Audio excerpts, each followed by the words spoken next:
kontaan bu baax sax si ñëw bi nga ñëw seet si suma tabax gi kontaan naa ci trop. maa gën a kontaan bi ma ñëwee fekk sa tabax bi toll fii waaye nag man kontaanuma ci sama kër gi man. lu xew.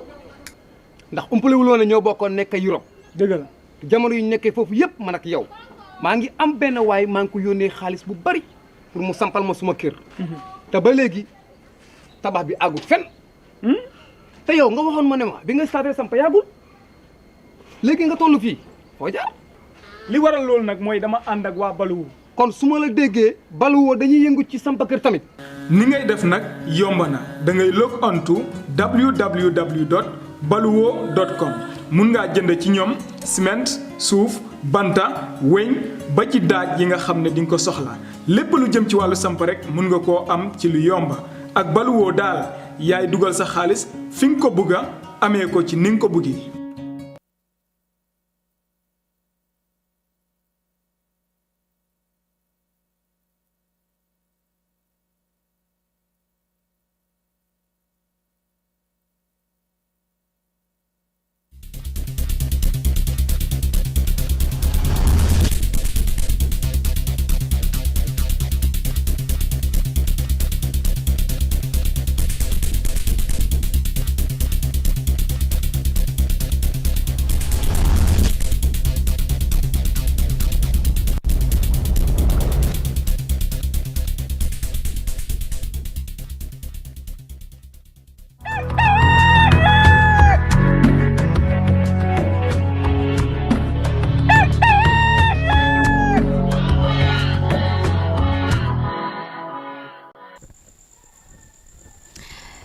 Good morning Africa on iAfrica TV mbokk yi ñu leen di nuyu fii si beneen edition yi Good Morning Africa programme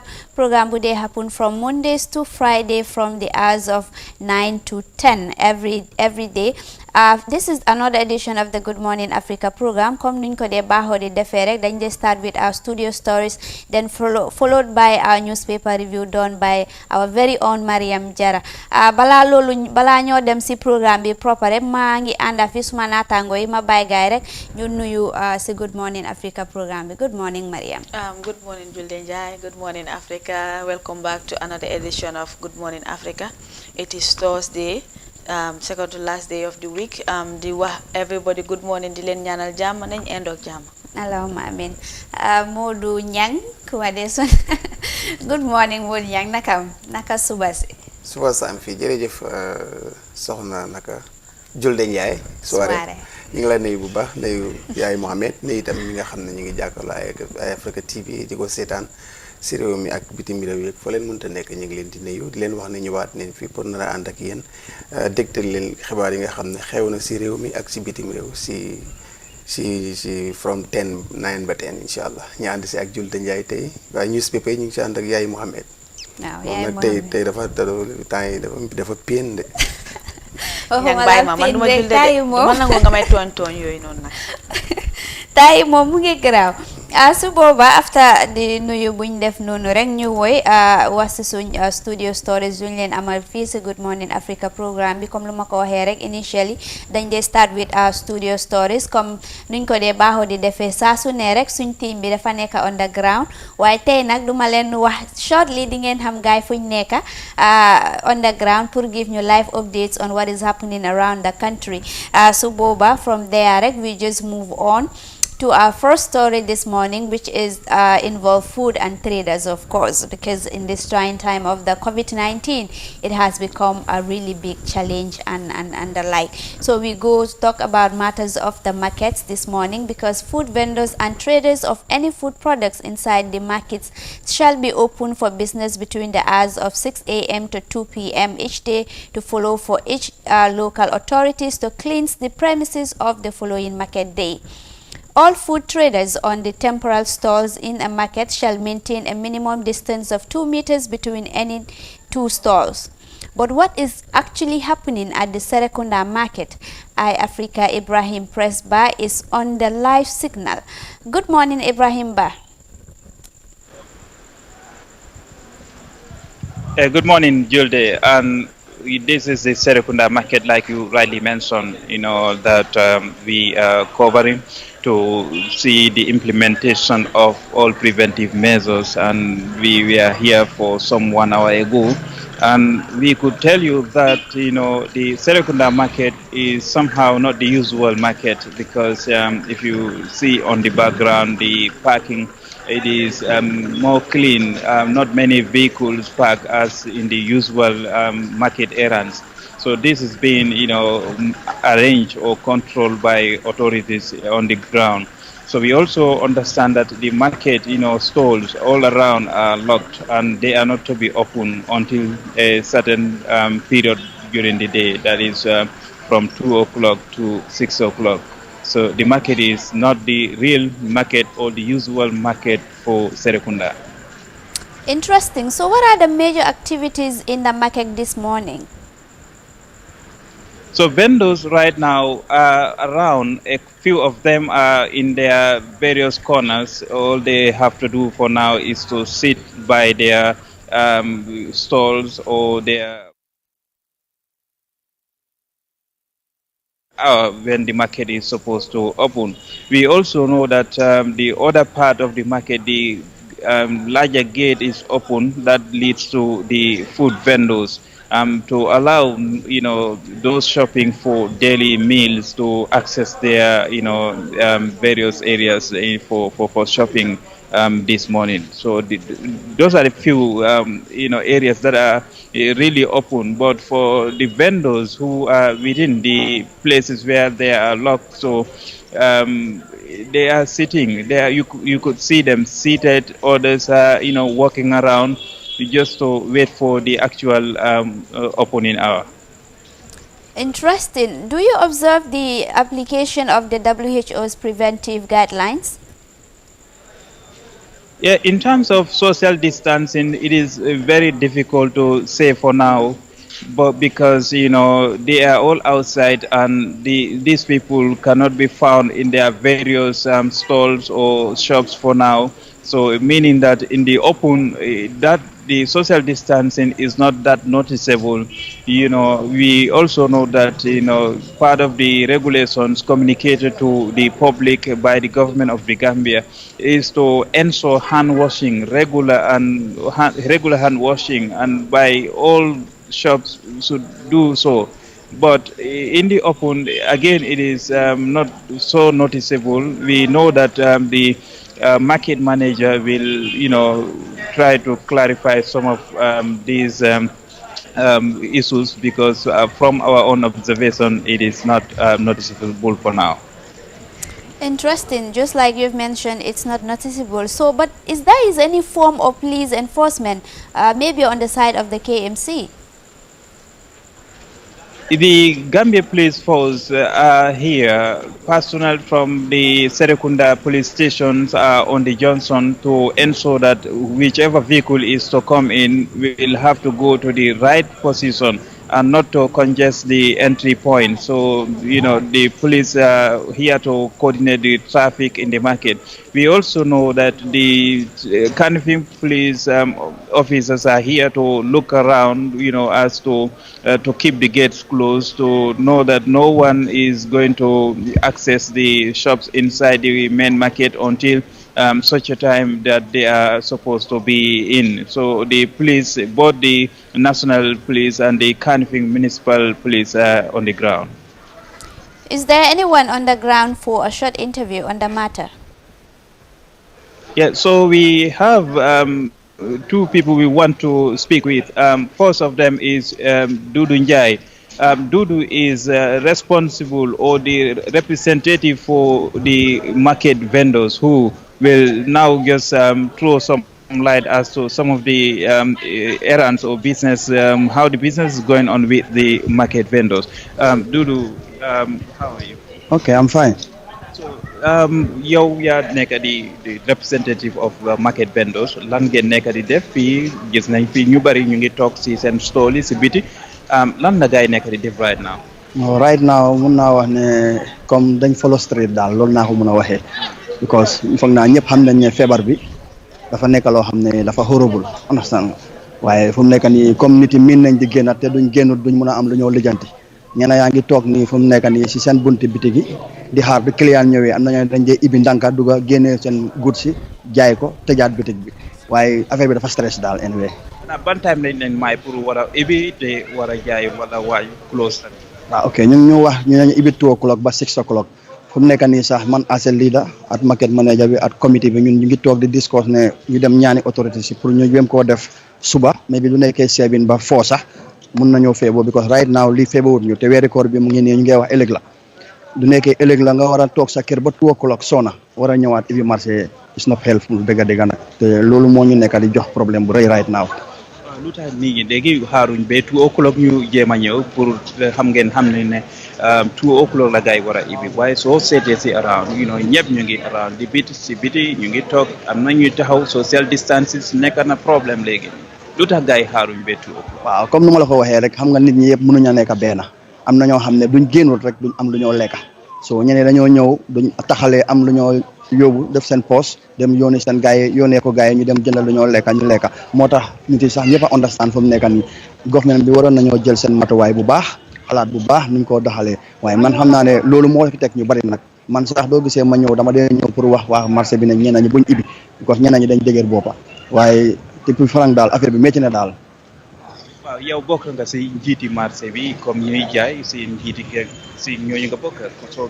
kan ngeen nekk di waxal si site government pour mun a change time bi mu nekk suba comme ni nga ko waxee. waaw right now comme nu ma la ko waxee rek ñun moom discuss nañ because am nañ fi comités yooyu noonu dañ jiital gars yi man sax bokk naa si ñu si bind ay leeta yóbbu ko justice beneen bi ñu yóbbu ko président office beneen bi ñu ne ñu ko yóbbu national assembly so da ngaa gis ne dañ ñaan gars yi rek pour wan leen ñi nañ ñu feebo ibi at least suba ba 4 wala 5 boobu moo ñu doon mun a arrangé so ñu ngi dox si loolu nag bi na leen leeta waaye tontoo guñu waaye xam naa ne dinañ ñu tontu daal incha allah. so si wàllu safety measures yi comme raxasu hand washing ak social distancing si loolu naka ngeen nekk di ko implémenté fii si waaw because of marché bi doo ko xoolee right now mun naa wax ne marché bi is full of association and committee bank fi tam so dañ dee wax si forum si doo ko xoolee koona bu nekk mu ngi am bucket boo xam ne at least sensitization living yi la mu dañ fa dee def ay ndox ak rasawel ak détol ak yii nii kuy aid rek nga raxas sa loxo ba mu set waaye right now doo gisee mënuloo ko fa fekk because of 2 o'clock dañ ko dee dugal si nearest bitik boo xam ne foofu la bucket bi war a toog nga sanga pour mun a raxasu so ñu ngi sensitiser suñu bopp bu baax dañ dee bàyyi xel because man sax balaa maa egg dama dee raxas suma loxo suma client bi ñëwee dama koy dama nga raxas sa loxo so loolu moom ñu ngi siy try bu baax a baax ok jërëjëf. That was Dudu Njai, the representative of market vendors right now, saying that you can hear his opinion is for the market, to start opening morning time and then close in the afternoon, especially starting tomorrow when the holy month of Ramadan for the Muslim is expected to begin. Thank you very much, Ibrahim Presba, for those updates. So just now, the market manager for the KMC is Modu Njai. Modu Njai is responsible for all markets within the Kanifing municipality, and he will also throw light on the errands within the market. Mr. Njai, welcome. Thank you very much, Mr. Ba. So how is market business going on right now in the wake of COVID-19? Amba is going very difficult compared to previously. Definitely is very difficult.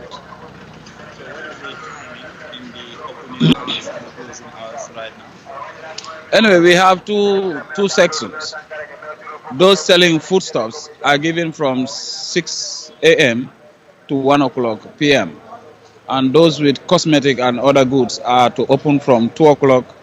to 6 o'clock p.m. Yeah. We also see that people are many in the outside.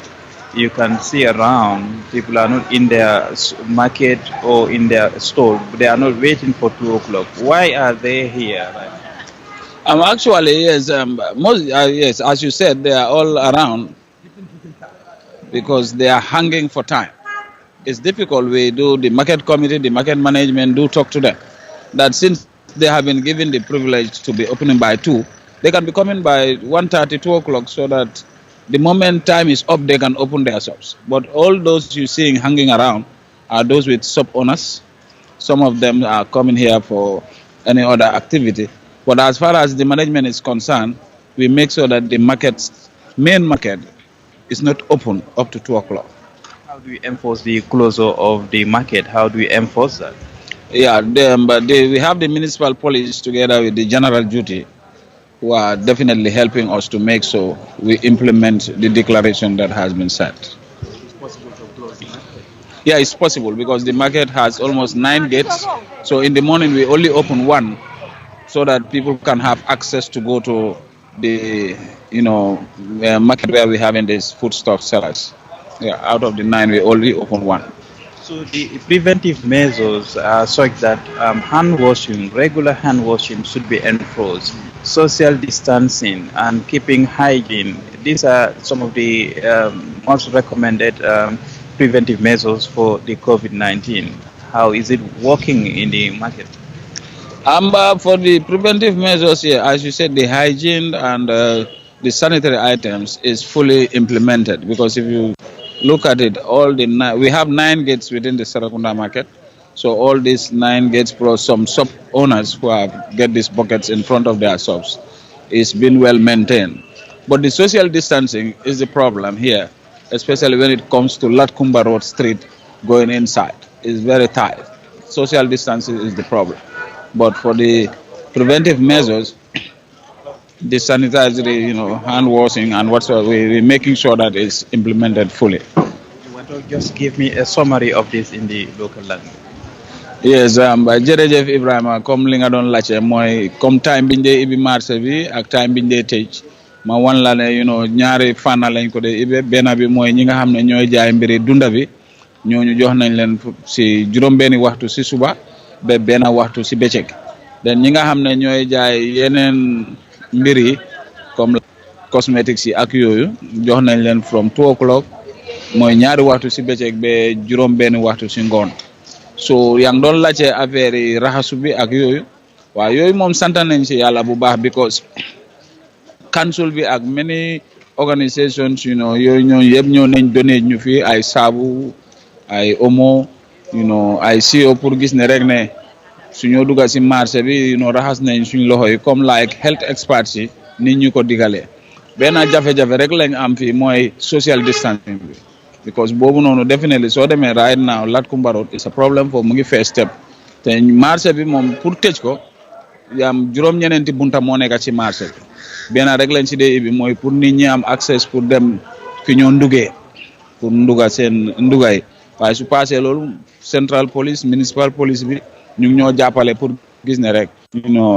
sécurité bi time biñ joxe ñu ngi koo doxal waaye su passé loolu social distance bi daal mooy li nga xam ne daal jafe-jafe la daal si feebar bi ne comme Doudou Ndiaye moo represent vendors yi waxoon na fi lu balaa nga ñëw mu ne ñu ngi ñaan pour am nga waxtu ibi marché bi comme time bi wàññi pour mu nekk 6 o'clock instead of 2 o'clock because ñoom tamit Ramadan mu ngi ñëw jot si pour war a jógee kër 2 o'clock ba 6 loolu dina metti si gars yi kan moo war a joxe ndigal boobu. waaw comme ni mu ko waxee xam nga mbir moom su ñëwee rek am ay mbootaay ñoo de toog di xalaat jéem a seet ni mu gën a rafetee rek ñu doxalee ko noonu ñun yëpp xam nañ ne feebar bi moom ñun jamono ji ñu toll ñun yëpp dañoo ñaan yàlla gi fi ni mu gën a gaawee waaye bi mu amee tam am na ñu toog waxtaan gis di jéem a seet yan bunta lañ war a jël pour gis ne tam nit ñi buñ sona waaye definitely feebar bi ñëw na métti na trop waaye lii yëpp soo gisee ñu ko xalaat pour gis ne rek feebar bi bu mu fi law because comme que yi ñoo tere mooy daje bi joxante loxo bi te loolu nekkoon na loo xam ne pour nga génne ko si benn weer si Gambien bi dafa jafe waaye lii yëpp soo gisee mu ñëw pour ñu jéem a seet naka la ñoo fanxee feebar bi ba nga xam ne du spread waaw timing bi there is possible pour mu am su nekkee ne li nga xam ne moom lañ dee digal nit ñi health experts yi di ñoo digal su nekkee ne mu ngee dem boobu tam toog xalaataat ko mu fa waaye lii yëpp dafa nekk loo xam ne ñu ngi koo xalaat pour seet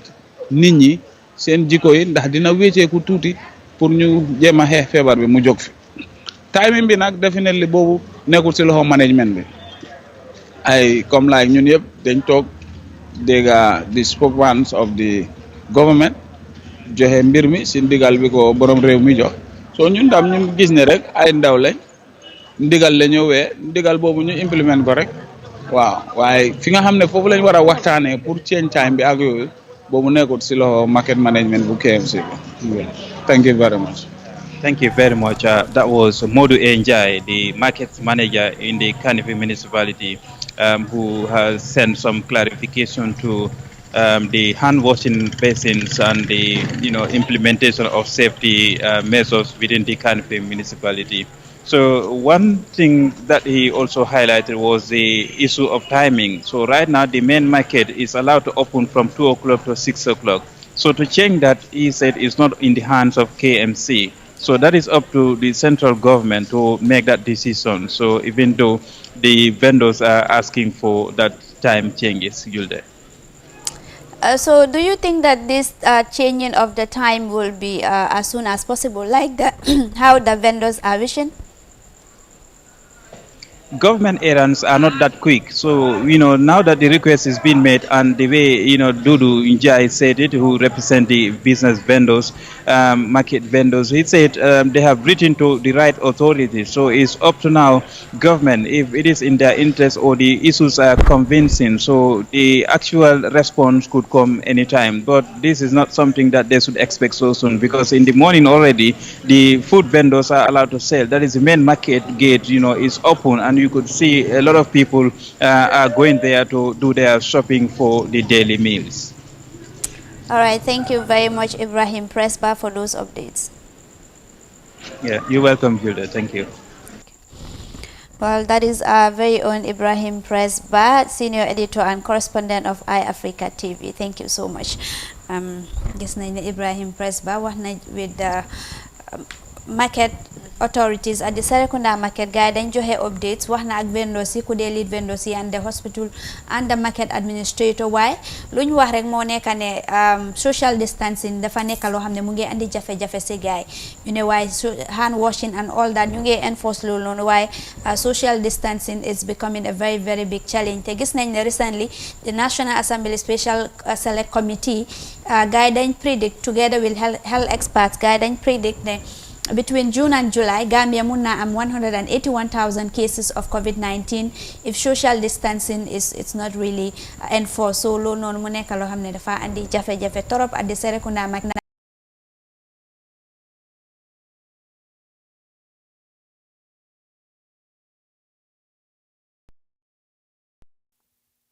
waaw Julde Njie loolu dëgg la because Gambia ku xam marché Serekunda sax especially lii it's a progress sax laay mun a wax because ku xam marché Serekunda dégg nga gis lii da nga xam ne dégg gaa ñu ngi practice social distancing bu baax a baax doo comme nu ko the World Health Organization wax buggee ameewut noonu waaye marché Serekunda Gambia daf dee paak ba nga xam ne nit ñi dañ dee sisante especially during the time of Ramadan and maybe when comme festive season is happening ak yooyu noonu so comme lii maybe comme nu ko gaay buggee duñ ko am waaye this is a big progress towards Serekunda market waaye lu maa gën a ñaax askan bi rek mooy ñu gën a lifin daal gën a yokka góorgóorlu bi gën a yokka social distancing bi because comme coronavirus it's real and it's here te luy reye la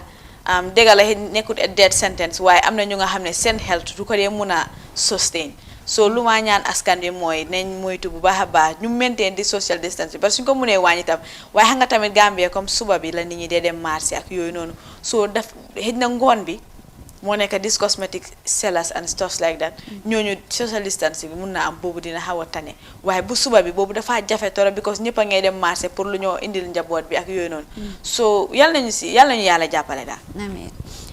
Modou Nyang gis nga press wax na the head of the vendors gis nga tamit wax na fii ak the market administrator bi waaye ñoom ñu ngi wax rek commune government bi dafa war a def seen kenti lay kattan dimbale vendors yi foofu noonu ñu ngi wax ne jafe-jafe bu ñu amoo nekk ne time boobu noonu dafa short torop social distancing daal I think moom moo nekk the main issue here because ñoom sax wax nañ ne loolu noonu mu ngi andi jafe-jafe foofu noonu gis nga ko Serekunda market bi lu mel ko comme nu ma ko waxee rek initially rek experts yi seen prediction bi the huge number involved and right now what is happening in Serekunda market xam nañ ne Serekunda market moom all the people in the greater Banjul area foofu lañ dee dem shopping so loolu noonu it's very very scary lan nga am ban jàngaat ngay am foofu noonu especially area of social distancing. boobu moom mooy problème si réew mi pour mu nekk dina nekk lu jafeñ trop ifin bitig yi tey sax taxul loolu mu ngi am foo dem da nga ko dee gis ñi ko tere sax xam nañ ko waa kër docteur sax xam nañ loolu because am na fu ñu si demoon ñoom ñi ngay jooytu ne loolu moo nekk problème bi loolu dafa jafeñ pour nga stop ko fii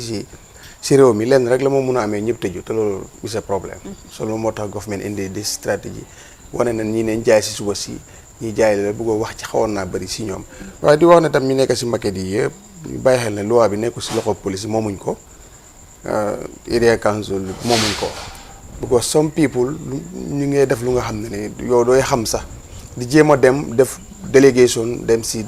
maquette yi wala dem si police yi pour ñaan la ñuy lifin police yi moomuñ loi bi ñoom ay ndawi nguur gi leen nguur gi moo génne loi bi sant leen na leen lii na dem ku si jël sa xaalis wala ku si dajale sa gerte wala sa curaa gerte dem yóbbul ko police yi dañ koo lekk te ñoom moomuñ loi bi pour mu leer lu ma la wax dama si xam dara because maa ngi si su ma jógee fii dama de dem si marché campé forme délégation nañu dem si police yi ñaan leen mën na leen police yi moomuñ loi bi loo leen jox police yi nag dañ koy lekk te munuñ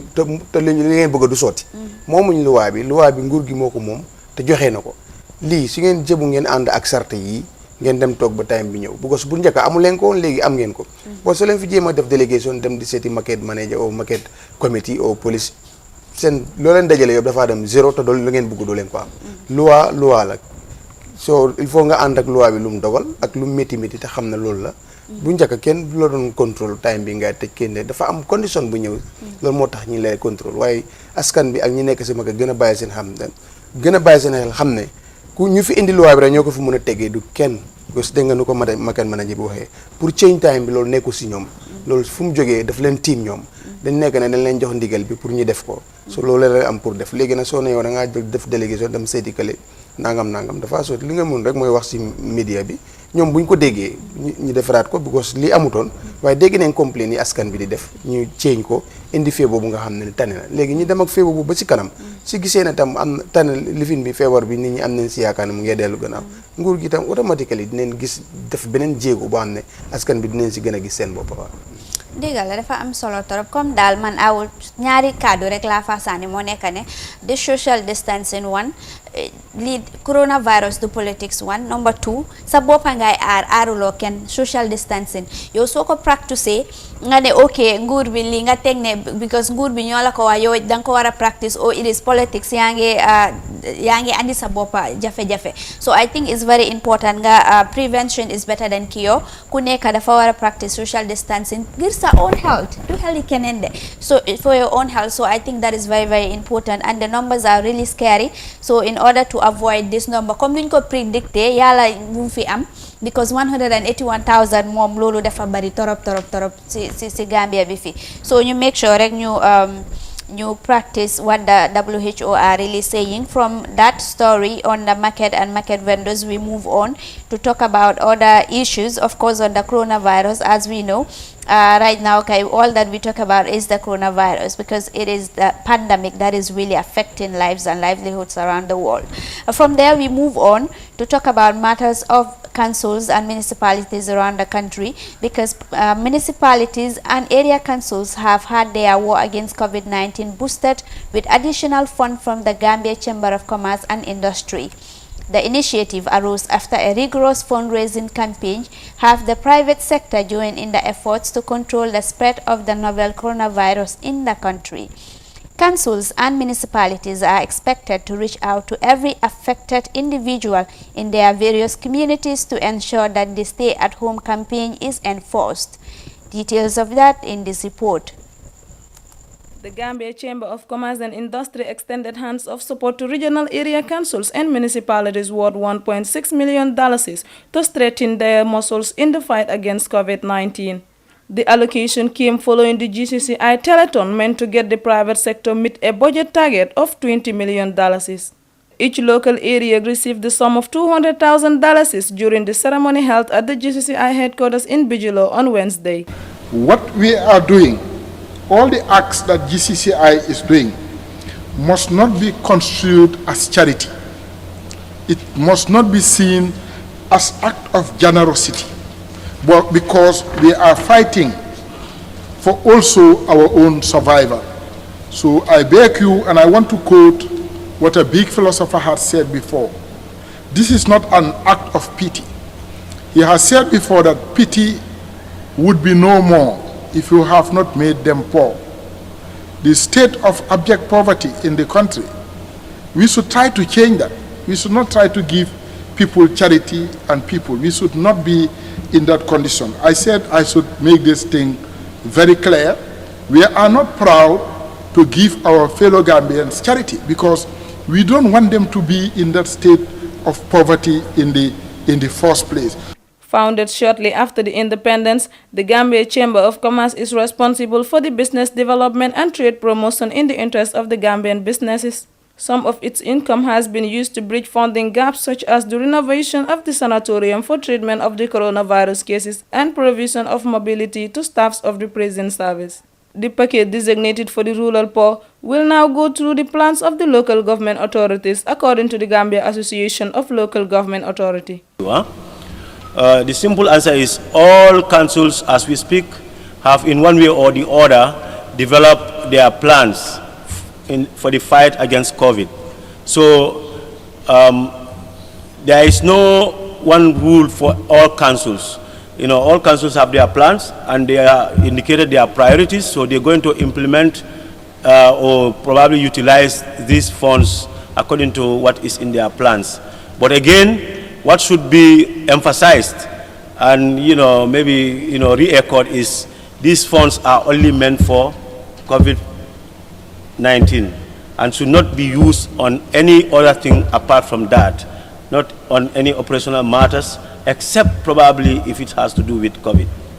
Relief gesture is considered a necessity at the time when the country is nursing a state of public emergency extended to 45 days. 7 out of the 10 cases of COVID-19 are receiving treatment under the government facilities. 2 were treated and discharged, but 1 had died of the virus. For iAfrica News, I am Absegay.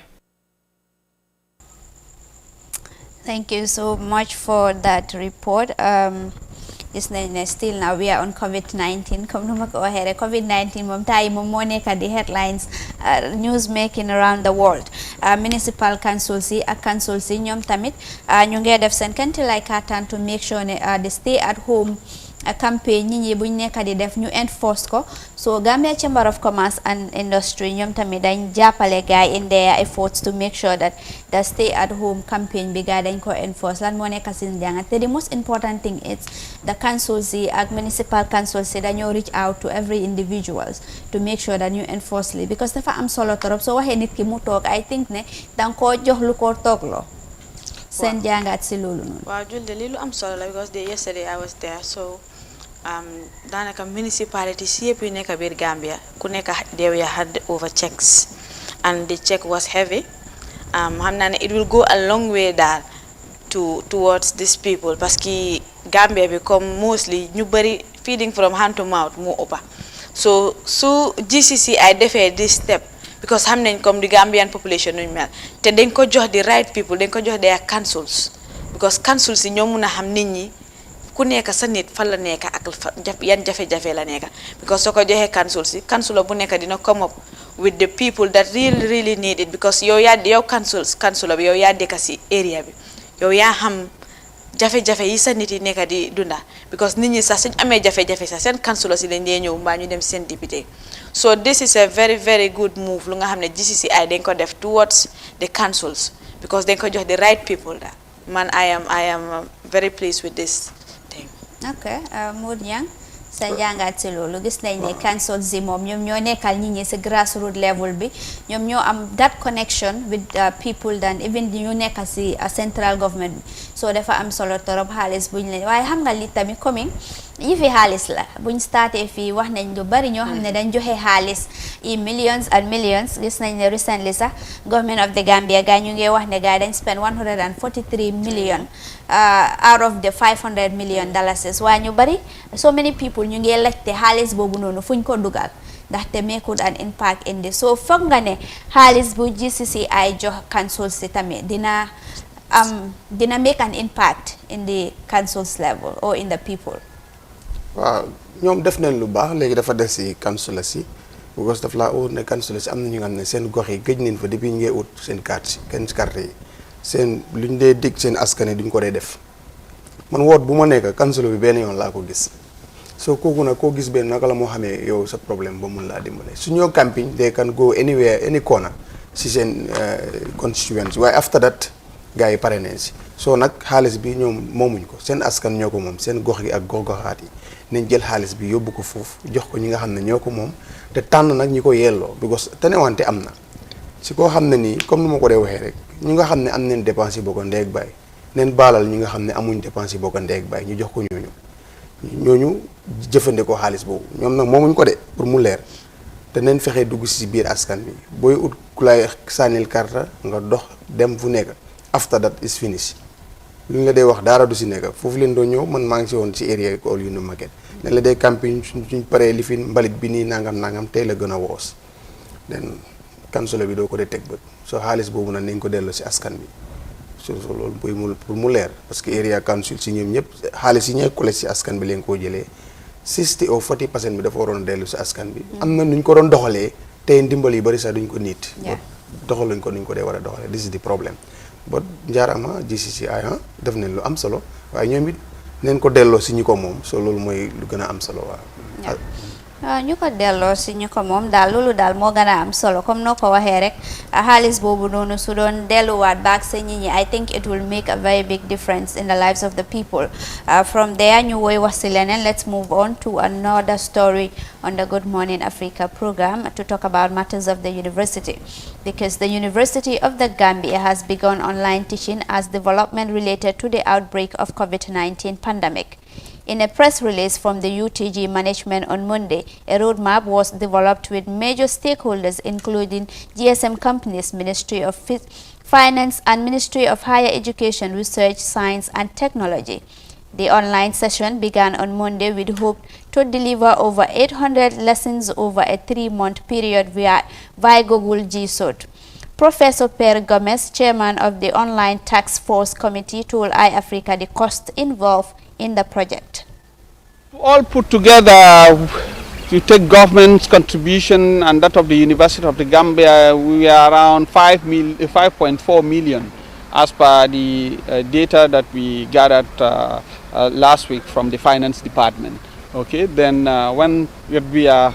also getting some additional info here and there, but so far this is what we've gathered, and we are to serve a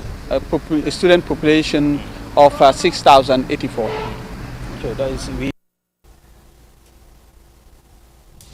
That's Professor Per Gomez at the University of the Gambia speaking to iAfrica TV on the cost involved on the online teaching at the University of the Gambia. Gis nañ ne University of the Gambia gars dañ enroll online lectures yi gars ñu ne dañ hope ne within 3 months gars dinañ roll out 800 lessons within 3 months foofu noonu sa University of the Gambia amid the COVID-19 so wax na the cost involved there ñu ko doon wax iAfrica TV so yéen lan moo nekk seen jàngat si loolu because lii moom I think it's not something new wax nañ ko fii waxaat ko about this University of the Gambia waaye quickly rek si seen analysis bi regarding the cost involved comme moom nu mu ko mentionné. waaw julli xam nga lii moom xaalis bi daal waxi xaalis moom du dee jeex sax soo dooree di ko wax léegi man daal naa bàyyee ñaan rek mbaa du ma bàyyi ko ñang de because si xaalis la ko sàmm rek online bi si bénéfice bi si ñu ko jëri am na bénéfice si ñu ko jëriñoo but li si nit ñi dee xalaat rek mooy ne ndax dina ñi ko war a am yëpp ñu ngi ko amam de this is the problème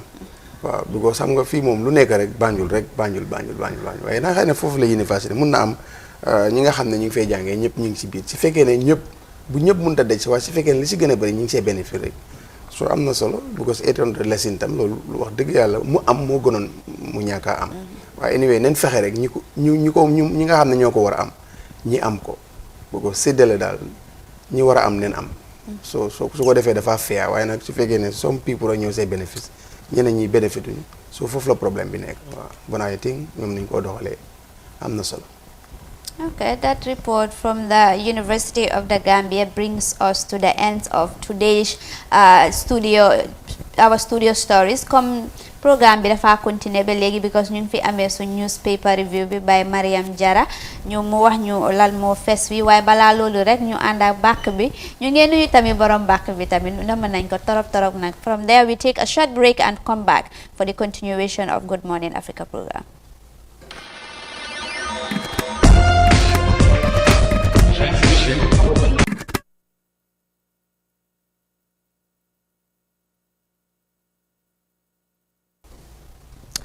Welcome back. This is the Good Morning Africa program.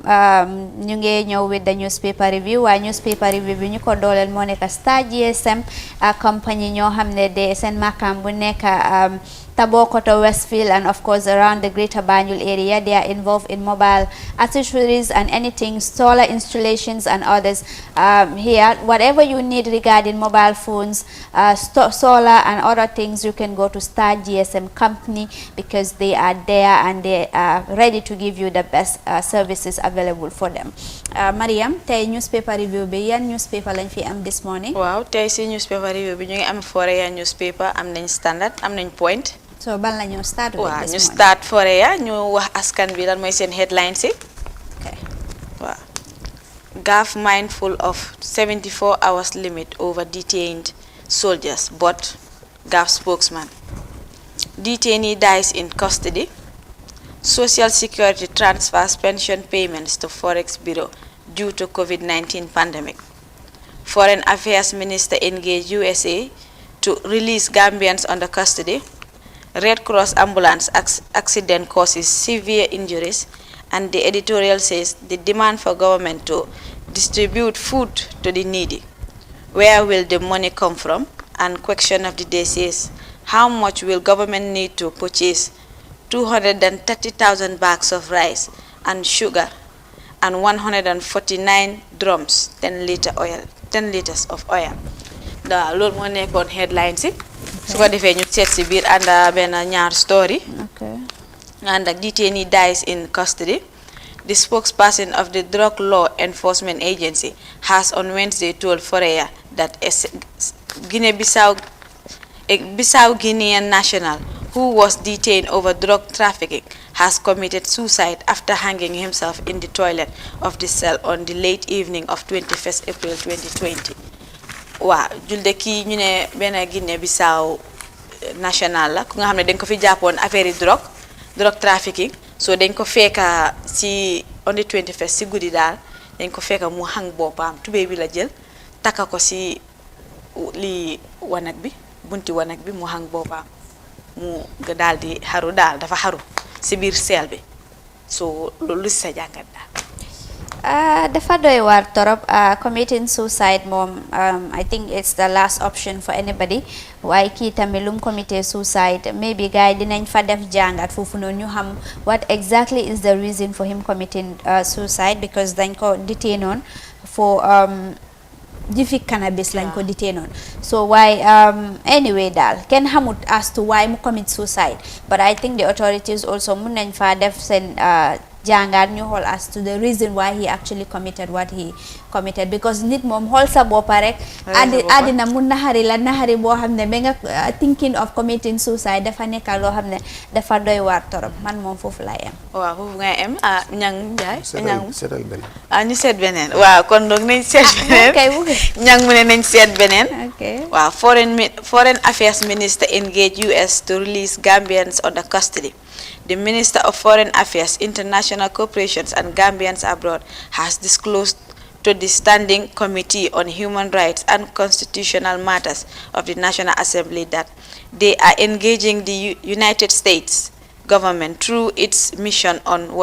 in Washington, D.C. Dr. Mamadou Tangara speaking before the members of the aforesaid committee on Tuesday said, Madam Speaker, as a result of the intensity and rapidly of the spread of the COVID-19, my ministry is currently engaging our mission in Washington to appeal to the U.S. authorities based on humanitarian grounds for Gambian nationals who are under the custody of the Immigration and Customs Enforced ICE of the United States of America to be temporarily released until such time the threat of COVID-19 has been sustainably reduced. Wow, kii docteur Momodou Tangara la ñu ne dafa ñaan American government bi pour ñu bàyyi Gambians yi nga xam ne ñu ngi leen jàpp under immigration ba ñu bàyyi leen temporary daal daanaka ñu bàyyi leen si ab diir bu ndaw ba coronavirus bi daal wàññeeku daal so yow li si sa jàngat. Dafa am solo torop comme yili fi diplomacy la and mostly in diplomacy force nekkut foofu noonu da ngeen naa dialogue rek ngeen come to terms as to the matter. So dafa am solo Gambien su nekka foofu noonu in Washington DC pour gaay immigration yu fa nekka pour gaay release gaay. I think that through dialogue the government of the Gambia would be able to facilitate that for their counterparts because am na ñoo xam ne tamit yu bari yoo xam ne US citizens ñu ngi based in the Gambia here, so it's only prudent in these trying times of the COVID-19 because dafa am reason coronavirus bi moo tax ñu ne ñu release gaay te gis nañ ne Gambia sax ci biir dëkk bi sax gaay they are thinking of releasing prisoners yoo xam ne they are committing minor offenses in the country te nekkut Gambia yëpp yeneen réew yi tamit ñu ngi ko def even in America sax ñu ngi ko doon def foofu noonu so dafa am solo trop pour ñu release these immigration people yoo xam ne they are Gambians under custody for the meantime ba coronavirus bi romba because xamuloo kan who is infected and who is not infected so at the end of the day so téye ñooñu foofu noonu ñoo contact with the coronavirus it means you're giving them the worst thing in their life because it's not only detaining them but also giving them a life-threatening disease boo xam ne dafa disturb gaay mun naa am gaay ñu recover or duñu recover so these are the two things involved man daal loolu lay mun a wax gaay ñu def ko engagement bi with the Washington DC US gaay ñu def ko as soon as possible ñu dimbale suñ Gambians si who are there pour gaay release gaay I think ne dafa am solo torop. waaw loolu am na solo léegi loolu moom lii la ñang lu sa jàngat si docteur Momodou Tangara di ñaax US government bi pour ñu release ngum Gambian detainees yi nga xam ne ñoo nekk immigration maanaam immigration moo nekk wàllum kayit daal ñi nga xam ne amuñ kayit si biir Amérique te ñu jàppoon nañ mbiri kayit. well loolu lu gàtt la rek ministre bu nga xam ne moo amee mbiri bitim réew kooku waree fam la pour mu taxawu tam Gambien si nekk bitim réew so kon mu ngee def waree fam. waaw loolu mooy indi lu jeexteel si Foreign newspaper ñu understand ñu jukkil askan bi seen headline si 4 COVID-19 patients recovered. Assembly grills Foreign Minister over COVID-19 loans. Bissau Guinean found dead in detention. Lawyer J. Dabo maintains new constitutional plagiarized. GAP leader Bojang calls for economic to leave. Wow, loolu moo nekkoon seen headlines yi su ko defee ñu seet benn story ñaar waaw ñu ànd ak gaay benn story. And a GAP leader Bojang calls for economic to leave. The presidential candidate of the Gambia Action Party has called on the government to ensure Gambians take ownership of their country's security. General Lamin Bojang further recommended that the operations of the sub-region economic forces to terminate forthwith. Speaking to the Standard yesterday, Bojang argued that the continuous presence of the foreign troops in the Gambia 3 years after the change of government is not only an affront to the territorial integrity and sovereignty of the country, but a demoralization fracture for Gambian men and women in uniform. Wow, ki moo nekk General Lamin Bojang GAP seen presidential leader bi dafa nekk di ñaan government bi pour ñu delloo li fi ni economic forces si fi nekk daal parce que mu ne mu ngay gis ne loolu comme saaga wala haste la daal si suñ uniforme yi góor yi jigéen yi nga xam ne ñu ngi sol uniforme biir Gambie daal so moom mu ngay ñaax président bi ne pour mu delloo leen yow lu si sa jàngat. Anyway, that is GAP leader speaking there. Moom dafa am opinion te dama teg ne ku nekk am nga sa opinion as to the matter. Why gis nañ ne du moom he is not the first person to talk about this economic leaving the country. So many other people wax nañ ko balaa moom ne ñoom ñu leave country bi as reasons ne waaw loolu suñ soldiers yi Senegalese and other soldiers in West Africa ñoom ñoo nekk di lead suñ soldiers yu fi nekk as a result gaay seen integrity bi gaay ñu ngi ko lose daily plus tamit ñun suñ sovereignty bi is questionable. So these are the theories that so many people have. Waaye loolu seen gis-gis la ñoom tamit si affaire yi économique bi pour gaay ñu leave waaye gis nañ ne Barrow dafa dem fu mu demoon meeting sax foofu noonu dafa appeal to those people to extend ñooñu seen stay bi in this country. So lii daal nuñ ko gisee daal I think ne these people are here to stay here comme man nu ma ko gisee they are here to stay ba mandate président Barrow bi jeex because fu mu nekk ni next year moo nekk 2021 moo we are going to the polls so daanaka lu mu des daal bariwut. waaw julle loolu dégg la pare man dama am ku ma doon waxtaanal sax mu ne moom xamul lan la Barrow di ragal daal si affaire yi suñ soldiers yi because comme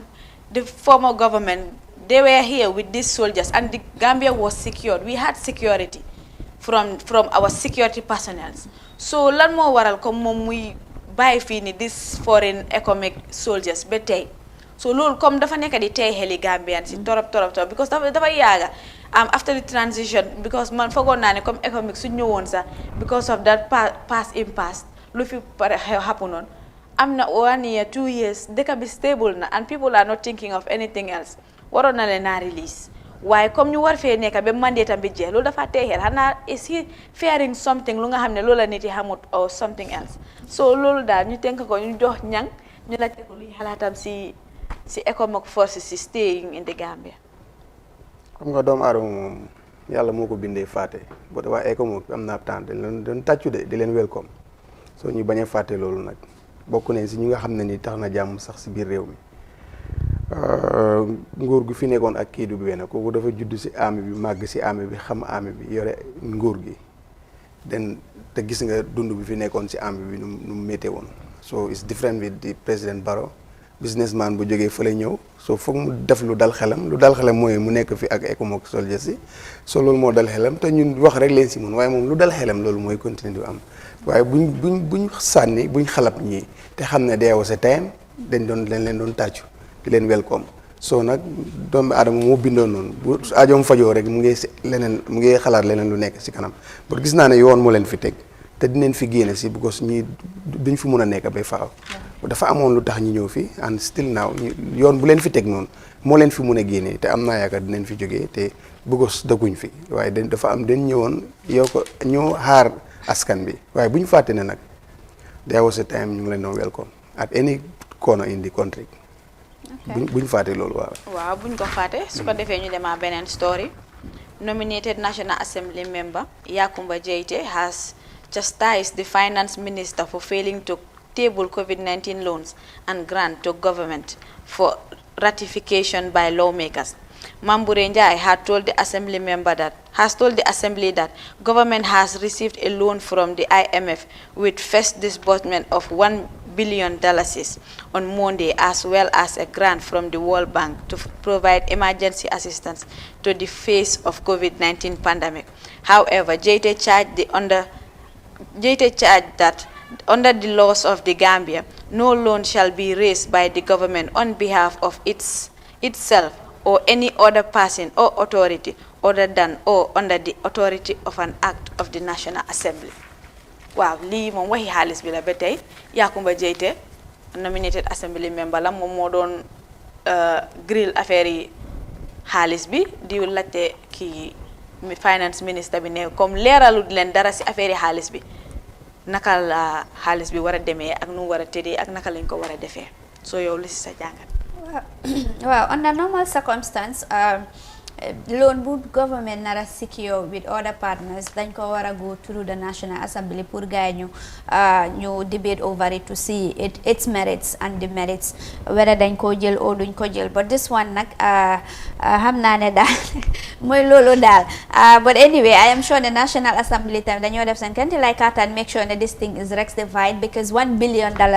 is a huge amount te IMF bi moo leen ko jox te xamuñ lan moo nekk di terms and conditions so National Assembly bi pour transparency purpose dafa waroon a dem si National Assembly bi gaa ñu debate over it. waaw debate over it ñang yow loo si xalaat si affaire yi xaalis bi. non comme yaa ko moom ñoom yoon may na leen pour ñu oo ministre bi. mu leeral yëpp yoon may na leen pour ñu form comité boo xam ne mun na dem def investigation audit gars yi fan leen dugal xaalis bi kon yaakaar naa loolu moom nekkul lu nga xam ne lu waste time. waaw baax na nekkul lu waste time loolu moo jeexal suñu time bi waaye balaa loolu rek ñu riidal askan bi point seen headlines yi rek den ñu tàggatoo. Voice waaw.